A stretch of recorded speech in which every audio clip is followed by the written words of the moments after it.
विकसित भारत के सपने को साकार करने के लिए वो देश को बड़ी सौगात देने जा रहे हैं। 1.25 लाख करोड़ के 3 सेमीकंडक्टर प्रोजेक्ट्स की आज वो नींव रखेंगे।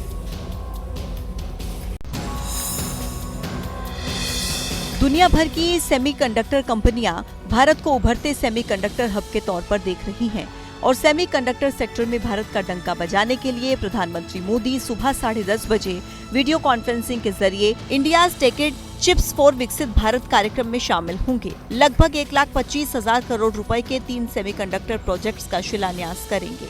ये प्रोजेक्ट्स भारत को सेमीकंडक्टर सेक्टर का ग्लोबल सेंटर बनाने के विजन को साकार करने में बहुत मददगार होंगे। गुजरात में धोलेरा स्पेशल इन्वेस्टमेंट रीजन में सेमीकंडक्टर फैब्रिकेशन फैसिलिटी का शिलान्यास होगा, जो 91,000 करोड़ रुपए के निवेश के साथ ये देश का पहला कमर्शियल सेमीकंडक्टर फैब होगा। गुजरात के ही साणंद में outsourced semiconductor assembly and test यानी ओसेट फैसिलिटी की आधारशिला रखी जा रही है, जिसमें करीब 7500 करोड़ रुपए का निवेश है। असम के मोरीगांव में भी ओसेट फैसिलिटी की नींव रखी जाएगी, जिसमें कुल निवेश लगभग 27,000 करोड़ है। तो प्रधानमंत्री नरेंद्र मोदी आज देश को 3 बड़े डेवलपमेंट प्रोजेक्ट की सौगात देंगे। अब ये बात आगे बढ़ाते हुए हम बात करते हैं पॉलिटिकल डेवलपमेंट की। हरियाणा में क्या हुआ? हरियाणा में कल बीजेपी ने पूरी की पूरी सरकार बदल दी। उसके बाद आज हरियाणा में नायब सिंह सैनी को बहुमत साबित करना है। 46 विधायकों के समर्थन की जरूरत है, जबकि नायब सिंह सैनी का बयान सामने आया कि उन्हें 48 विधायकों का समर्थन हासिल है।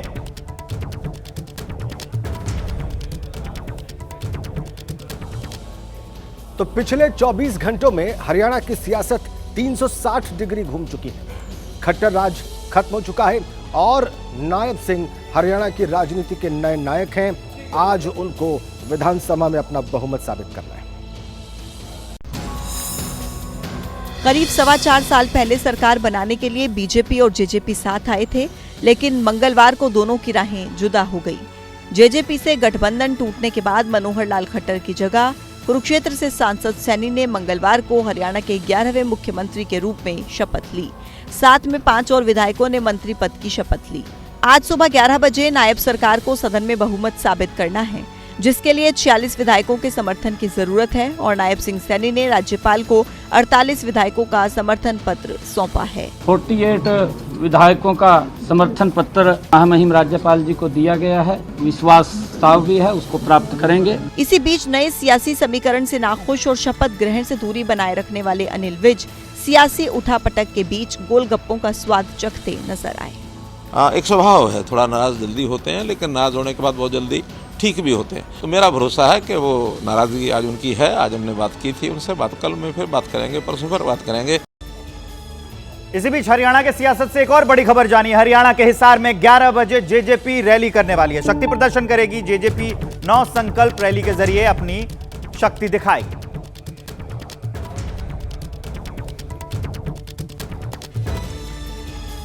तो हरियाणा में बीजेपी और जेजेपी के बीच गठबंधन टूट चुका है। सूत्रों की माने तो लोकसभा चुनाव में सीट शेयरिंग इसकी वजह रही, इसके पीछे का कारण रहा। लेकिन कहने वाले तो ये भी कह रहे हैं कि ये एक डील है बीजेपी और जेजेपी के बीच। बीजेपी से राहें जुदा होने के बाद आज जेजेपी हरियाणा के हिसार से हुंकार भरेगी। रैली का नाम दिया गया है नव संकल्प रैली और इसमें ही जेजेपी खुलकर गठबंधन टूटने की वजहों पर और आगे की रणनीति पर ऐलान करेगी। अजय सिंह चौटाला के जन्म दिवस के मौके पर ये रैली पहले से तय थी, लेकिन ताजा घटनाक्रम के बाद अब इसे शक्ति प्रदर्शन के तौर पर देखा जा रहा है। नव संकल्प रैली के रूप में मनाई जा रही है, तो वहाँ आप सभी साथियों को, प्रेस के सम्मानित जितने भी दोस्त हैं, उनको ये सारी मीटिंग के अंदर डॉक्टर साहब के नेतृत्व में जो भी पार्टी ने तय किया है वहाँ उसका हम खुलासा करेंगे। सूत्रों के मुताबिक बीजेपी और जेजेपी में गठबंधन इसलिए टूटा क्योंकि हरियाणा की 10 लोकसभा सीटों में जेजेपी 2 सीटें मांग रही थी। बीजेपी आलाकमान 1 सीट देने को तैयार था, लेकिन दुष्यंत 2 सीटों पर अड़े थे, जबकि बीजेपी का प्रदेश नेतृत्व सभी 10 सीटों पर चुनाव लड़ने के पक्ष में था और इसी पर बात बिगड़ गई। और आज के पॉलिटिकल डेवलपमेंट की एक और बड़ी खबर जानिए। बीजेपी की दूसरी लिस्ट आज आ सकती है। सूत्रों के मुताबिक 100 नामों पर चर्चा हुई है। दूसरी लिस्ट में बीजेपी के 100 प्रत्याशियों के नाम फाइनल हो सकते हैं।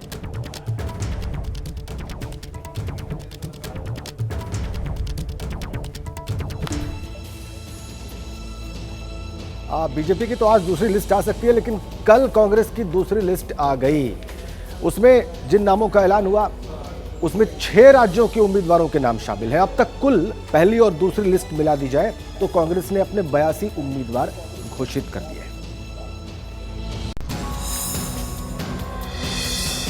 कांग्रेस ने असम से 12, गुजरात से 7, मध्य प्रदेश से 10, राजस्थान से 10, उत्तराखंड से 3, दमन और दीव से 1 उम्मीदवार की घोषणा की है। सोशल इंजीनियरिंग के साथ साथ कांग्रेस ने दूसरी लिस्ट में युवाओं पर फोकस किया है। मध्य प्रदेश के छिंदवाड़ा से कमलनाथ के बेटे नकुलनाथ को टिकट दिया है। राजस्थान के जालोर से अशोक गहलोत के बेटे वैभव गहलोत को मैदान में उतारा है। जोरहाट से गौरव गोगोई को फिर मौका मिला है। कुछ दिन पहले बीजेपी को छोड़ कांग्रेस में आए राहुल कस्वा को कांग्रेस ने चुरू से चुनावी मैदान में उतारा है। बड़े नेताओं के चुनावी मैदान से दूर होने के सवाल पर कांग्रेस युवाओं का हवाला दे रही है तो बीजेपी उन्हें रणछोड़ बता रही है। मैं 83 हूँ, नेचुरली हटता हूँ। अगर आप चांस दे सब जाके बोले हमारे पार्टी के कार्यकर्ताओं को लड़ने दो, उनको बोले तो जरूर मैं लड़ूंगा। हम सब समझ सकते हैं कि कांग्रेस के लिए आने वाला समय बहुत खराब है। इनके बड़े नेता मैदान पहले से ही छोड़ रहे हैं और उसके रिजल्ट दिखाई दे रहे हैं। हरियाणा में आज नायब सिंह सैनी सरकार का फ्लोर टेस्ट होना है। नए सीएम नायब सिंह सैनी ने 48 विधायकों का समर्थन पत्र राज्यपाल को सौंपा है। आंकड़ों में सरकार सेफ है। हरियाणा में हुए बदलाव में चर्चा खट्टर सरकार में गृहमंत्री अनिल विज की नाराजगी की भी है। विधायक दल की बैठक के बीच अनिल विज बाहर निकल गए, छोड़ दिया विधायक दल की बैठक को। चंडीगढ़ में नई सरकार का शपथ ग्रहण हो रहा था तो अनिल विज अंबाला में गोलगप्पे खा रहे थे। पूर्व मुख्यमंत्री खट्टर भी कह रहे हैं कि विज नाराज हैं, लेकिन बीजेपी नेताओं को भरोसा है कि इस दिग्गज नेता को मना लिया जाएगा। मैं नायब सिंह ईश्वर की शपथ लेता हूं कि मैं विधि द्वारा स्थापित भारत के संविधान के प्रति सच्ची श्रद्धा और निष्ठा रखूंगा।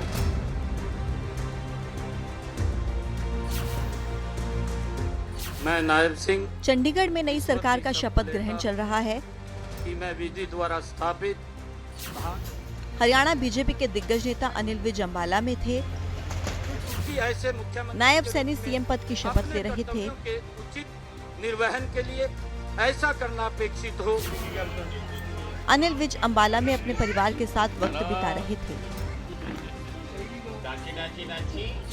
चंडीगढ़ में शपथ के बाद नई सरकार की प्राथमिकता तय हो रही थी तो एक दिन पहले तक हरियाणा के गृह मंत्री रहे अनिल विज अंबाला में गोलगप्पे खा रहे थे।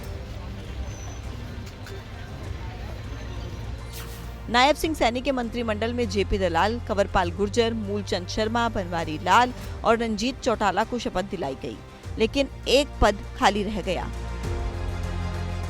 सवाल ये है कि क्या अनिल विज की नाराजगी से नायब सिंह सैनी के कैबिनेट में एक पद खाली रह गया? अनिल विज की नाराजगी की गवाही उनकी सोशल मीडिया प्रोफाइल दे रही है। अब सवाल ये है कि आखिर अनिल विज नाराज क्यों हैं? नाराजगी की वजह जानने से पहले अनिल विज की सियासी शख्सियतें जानते हैं। अनिल विज पहली बार 1990 में उपचुनाव जीतकर अंबाला कैंट से विधायक बने थे। 1996 और 2000 में भी निर्दलीय चुनाव जीते। 2005 में विज हार गए थे। 2009 में उन्होंने अंबाला कैंट से बीजेपी के टिकट पर चुनाव जीता। 2014 और 19 में वो चुनाव जीतकर खट्टर सरकार में गृह मंत्री बने। यानी अनिल विज का सियासी करियर 3 दशक से ज्यादा पुराना है। वो अंबाला कैंट से 6 बार विधायक रह चुके हैं।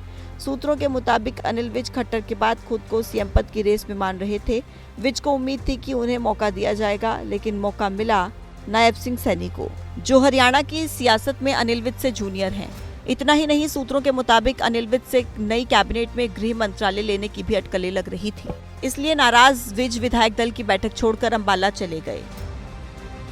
अनिल विज जी हमारे बहुत श्रेष्ठ और वरिष्ठ कार्यकर्ता हैं। एक स्वभाव है, थोड़ा नाराज जल्दी होते हैं, लेकिन नाराज होने के बाद बहुत जल्दी ठीक भी होते हैं। हमारे नए जो मुख्यमंत्री बने हैं वो भी बात करेंगे, हमारे केंद्र के नेतृत्व के लोग भी बात करेंगे और मुझे लगता है कि मन उनका साफ है। हाँ, निश्चित रूप से नाम है। अनिल विज का जुड़ाव आरएसएस से रहा है, इसलिए बीजेपी दिग्गजों को उम्मीद है कि अनिल विज को मना लिया जाएगा। विज की नाराजगी के बीच आज हरियाणा में नायब सिंह सैनी सरकार का फ्लोर टेस्ट भी होना है। सैनी ने सरकार के समर्थन में 48 विधायकों का पत्र राज्यपाल को सौंपा है। हरियाणा विधानसभा में 90 विधायक हैं, बहुमत का आंकड़ा 46 है। बीजेपी के 41 विधायक हैं। हरियाणा लोकहित पार्टी का 1 विधायक सरकार के साथ है। 6 निर्दलीय विधायक भी सरकार के साथ हैं। यानी सरकार के पास 48 विधायकों का समर्थन है। ये आंकड़ा बहुमत के आंकड़े से ज्यादा है। हालांकि फिलहाल सरकार पर कोई संकट नहीं नजर आ रहा है, क्योंकि कांग्रेस कह रही है कि सरकार ज्यादा दिन तक चलेगी नहीं। पता नहीं अब ये सरकार तब तक चल पाएगी कि नहीं चल पाएगी, कुछ कह नहीं सकते। और ये इनकी घबराहट का ही नतीजा है। जो आपने देखा, जो घटनाक्रम हो रहा है, वैसे नीचे नीचे आप पूरे देश में देखेंगे इस तरह की बात है। इनके पाँव के नीचे से जमीन खिसकती जा रही है। नंबर के मामले में बीजेपी बेफिक्र है। पार्टी की नाराजगी हरियाणा की 10 लोकसभा सीटों पर है। पार्टी 2019 की तरह इस बार भी हरियाणा में क्लीन स्वीप चाहती है, लेकिन पार्टी अनिल विज जैसे नेता को नाराज नहीं करना चाहती।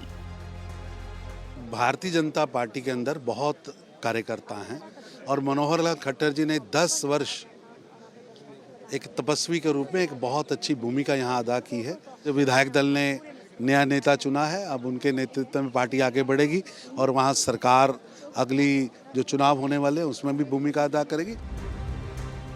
हरियाणा में नेतृत्व परिवर्तन के बाद बीजेपी का फोकस अब लोकसभा चुनाव में अपने स्कोर को मेंटेन रखने का है। इसीलिए नई सरकार के फ्लोर टेस्ट के बाद बीजेपी जमीन पर उतरने वाली है। ऐसे में ये तय है कि अनिल विज जैसे दिग्गज ज्यादा दिनों तक नाराज नहीं रहेंगे।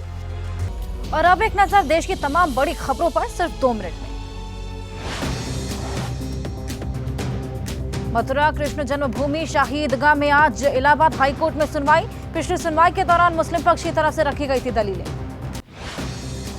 गुजरात के पोरबंदर में 480 करोड़ की ड्रग के साथ 6 पाकिस्तानी अरेस्ट। पोरबंदर से करीब 350 किलोमीटर दूर अरब सागर में पकड़ी गई नाव। हैदराबाद में रमजान के पहले दिन फ्री हलीम खिलाना पड़ा महंगा। दुकान पर उमड़ी भीड़ को कंट्रोल करना हुआ मुश्किल। हालात बिगड़ने पर पुलिस को भांजी लाठियां। लखनऊ में एक कार में लगी आग। सेक्टर 8 अवध विहार इलाके की घटना। कुछ ही देर में धू धू कर जल उठी कार। आग लगने की वजह की हो रही जांच।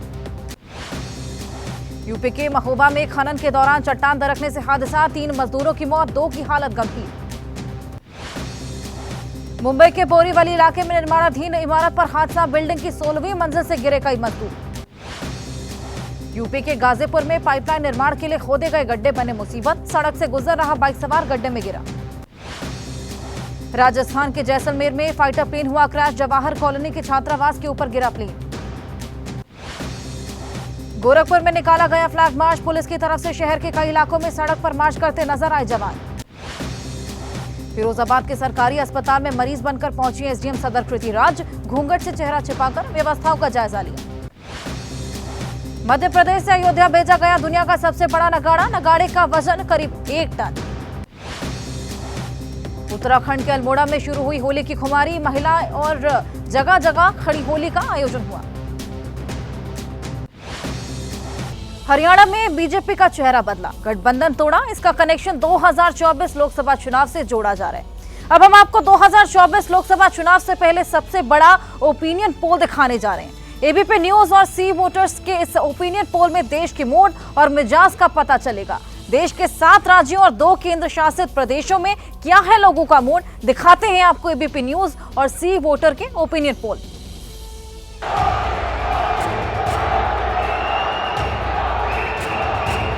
10 वर्षों में हमारी सरकार की नीतियों की वजह से 25 करोड़ लोग गरीबी से बाहर आए हैं।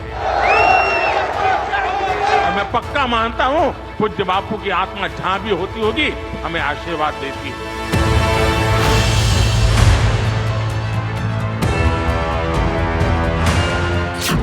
लोकसभा चुनाव की तारीख का ऐलान नहीं हुआ, लेकिन दिग्गज जमीन पर उतर चुके हैं। उत्तर से दक्षिण तक, पूरब से पश्चिम तक चुनावी लामबंदी हो रही है। सवाल ये है कि आखिर देश का मूड क्या है, लोकसभा चुनाव को लेकर देश क्या सोचता है। तमाम दावों के बीच अगर चुनाव होते हैं तो किसका पलड़ा भारी रहेगा? इन सभी सवालों का जवाब एबीपी न्यूज सी वोटर के ओपिनियन पोल में है। तो सबसे पहले शुरुआत हरियाणा से करते हैं। हरियाणा में लोकसभा चुनाव के ऐलान से पहले बीजेपी ने सीएम बदल दिया, गठबंधन तोड़ दिया। इसका क्या चुनावी असर होगा ये बाद में पता चलेगा, लेकिन एबीपी न्यूज सी वोटर के ओपिनियन पोल के मुताबिक हरियाणा में बीजेपी को 8 सीटें मिलती दिख रही हैं। कांग्रेस और आम आदमी पार्टी गठबंधन को 2 सीटें मिलती दिख रही हैं। वहीं INLD और दूसरी पार्टियों का खाता भी नहीं खुल रहा है। यानी हरियाणा में बीजेपी को 2019 के मुकाबले 2 सीटों का नुकसान होता नजर आ रहा है। 2019 में हरियाणा में बीजेपी ने सभी 10 सीटें जीती थी। इस बार कांग्रेस और आम आदमी पार्टी का गठबंधन 2 सीटें जीतता दिख रहा है। शायद इसलिए बीजेपी ने हरियाणा में नेतृत्व परिवर्तन किया है।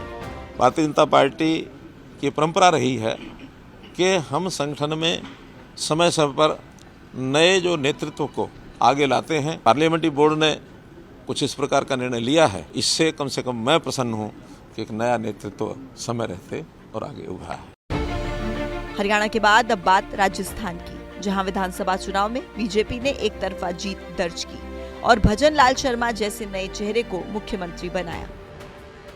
राजस्थान में 2019 के चुनाव में सारी 25 सीटें बीजेपी गठबंधन ने जीती थी। 25 में से एक सीट गठबंधन में शामिल हनुमान बेनीवाल ने जीती थी। इस बार बीजेपी अकेले चुनाव लड़ रही है, लेकिन नतीजे 2019 वाले ही दिख रहे हैं। एबीपी न्यूज सी वोटर के ओपिनियन पोल के मुताबिक राजस्थान में बीजेपी सभी 25 सीटें जीतती दिख रही है। यहाँ कांग्रेस और दूसरी पार्टियों का खाता खुलता भी नहीं दिख रहा है। राजस्थान के बाद अब बात गुजरात की, जहां बुधवार को पीएम मोदी ने साबरमती आश्रम के कायाकल्प का शुभारंभ किया। पीएम ने गुजरात में 85,000 करोड़ रुपए के विकास कार्यों का लोकार्पण और शिलान्यास किया। ऐसे में गुजरात का मूड क्या है, ये जानना दिलचस्प होगा। एबीपी न्यूज सी वोटर के ओपिनियन पोल के मुताबिक गुजरात में बीजेपी सभी 26 सीटें जीतती दिख रही है। यहाँ कांग्रेस और आम आदमी पार्टी गठबंधन का खाता खुलता भी नहीं दिख रहा है।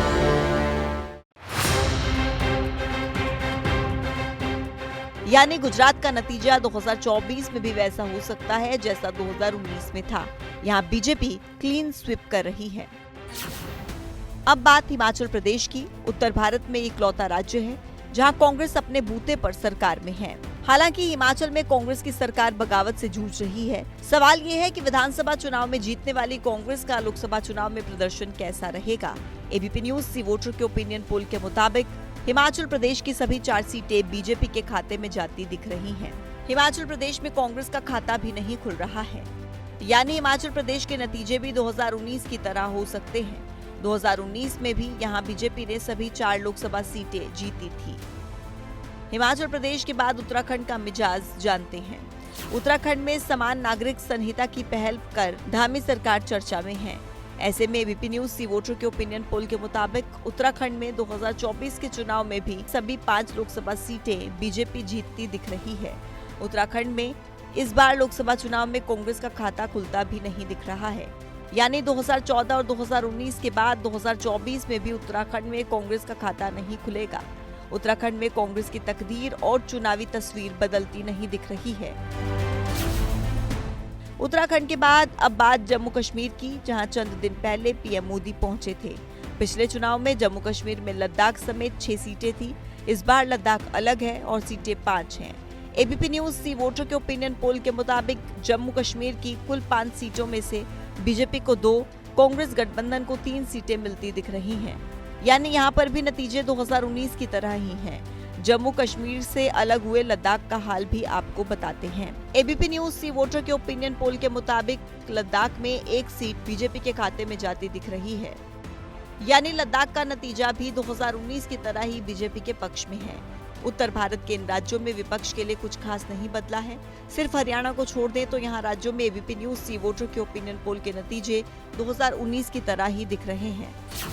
अब बात दक्षिण भारत के राज्यों की करते हैं। मिशन 2024 में एनडीए के लिए 400 पार का लक्ष्य लेकर चल रही बीजेपी का फोकस दक्षिण भारत पर है।